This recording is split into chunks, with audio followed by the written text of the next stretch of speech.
بسم اللہ الرحمن الرحیم الرحمن علم القرآن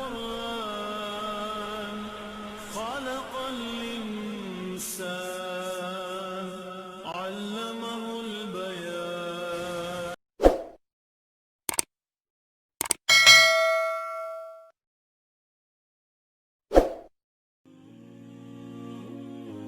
اعوذ باللہ من الشیطان الرجیم. بسم اللہ الرحمن الرحیم. ہم یہاں معاشرتی برائیوں کا تذکرہ کر رہے ہیں. اس سلسلے میں ایک برائی ہمارے معاشرے میں جو بہت زیادہ رائج ہے، ہر خاص و عام میں، بڑے میں، چھوٹے میں، بوڑھے میں، مرد میں، عورت میں، وہ یہ کہ ہم کسی مسلمان کی ستر پوشی نہیں کرتے. یعنی کہ ہم کسی کی برائی کو اگر جان لیتے ہیں تو پھر اس کو 10 لوگوں میں یا دوسروں تک پہنچانا اپنا فریضہ سمجھتے ہیں کہ شاید اگر ہم دوسروں تک اس کی برائی نہیں پہنچائیں گے اور جب تک اس کو ذلیل نہیں کریں گے اس وقت تک ہمارا فریضہ ادا نہیں ہوگا. تو یاد رکھیں کہ آپ صلی اللہ علیہ وسلم نے ارشاد فرمایا کہ اے لوگوں، تم لوگوں کی ستر پوشی کرو، اللہ تعالیٰ تمہاری ستر پوشی فرمائے گا، یعنی کہ تمہیں بھی ذلیل ہونے سے بچائے گا. اور دوسرا معنی یہ ہے کہ کل قیامت میں جب تمہیں ستر پوشی کی ضرورت ہوگی تو اس وقت تمہاری ستر پوشی فرمائے گا. حضرت عمر رضی اللہ تعالیٰ عنہ کے پاس ایک بوڑھا شخص آیا اور اس نے کہا کہ اے امیر المومنین، مجھ پر بہت بڑا بوجھ ہے، اگر آپ اسے اتار دیں تو آپ کی بڑی مہربانی. تو امیر المومنین نے فرمایا کہ ہاں کہو. تو اس بوڑھے شخص نے کہا کہ میری ایک بیٹی تھی، زمانہ جاہلیت میں اس کو زندہ درگور کرنے کے لیے گیا اور وہ رونے لگی. جب میں اس پر مٹی ڈالنے لگا تو وہ روتی تھی، تو میرا دل بھر آیا اور میں اس کو وہاں سے اٹھا کے لے آیا اور پھر ہم دونوں ساتھ زندگی گزارنے لگے، یہاں تک کہ وہ جوان ہو گئی. اور جب وہ جوان ہو گئی تو اس سے ایک بڑا گناہ ہو گیا. تو حضرت عمر رضی اللہ تعالیٰ عنہ نے ارشاد فرمایا، گناہ سے تمہاری کیا مراد؟ زنا ہو گیا اس سے؟ تو اس بوڑھے شخص نے کہا کہ ہاں، اس سے زنا ہو گیا. پھر اس بوڑھے شخص نے کہا کہ وہ پھر بیمار ہو گئی اور پھر میں اس کی تیمارداری کرتا رہا یہاں تک کہ وہ صحیح ہو گئی. اور اب اس نے اپنے گناہ سے توبہ بھی کر لی اور اعمال صالح بھی شروع کر دیے ہیں.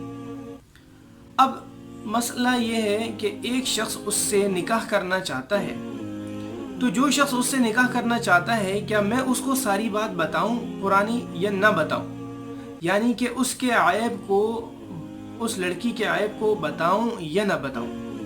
تو حضرت عمر رضی اللہ تعالیٰ عنہ نے ارشاد فرمایا، خبردار اگر تم نے اس کو کچھ بتایا، اور اگر تم نے اس کو کچھ بتایا تو میں تمہیں عبرتناک سزا دوں گا. یعنی کہ اگر تم نے اس کے عیب کو بتایا تو میں تمہیں عبرتناک سزا دوں گا. تمہیں چاہیے کہ تم اس کی ستر پوشی کرو.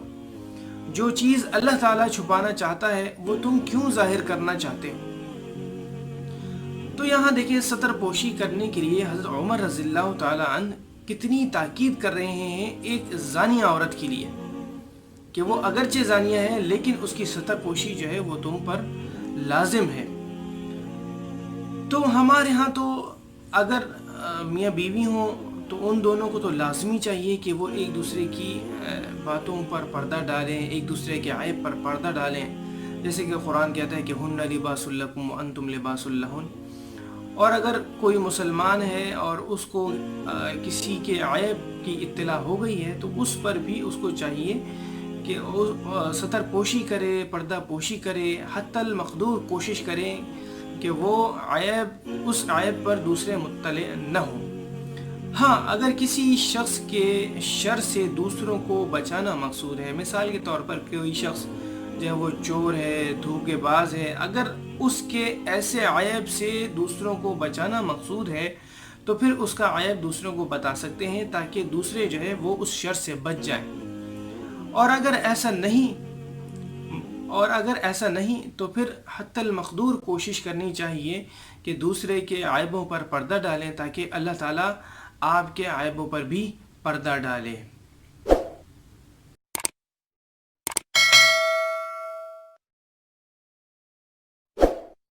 بسم الله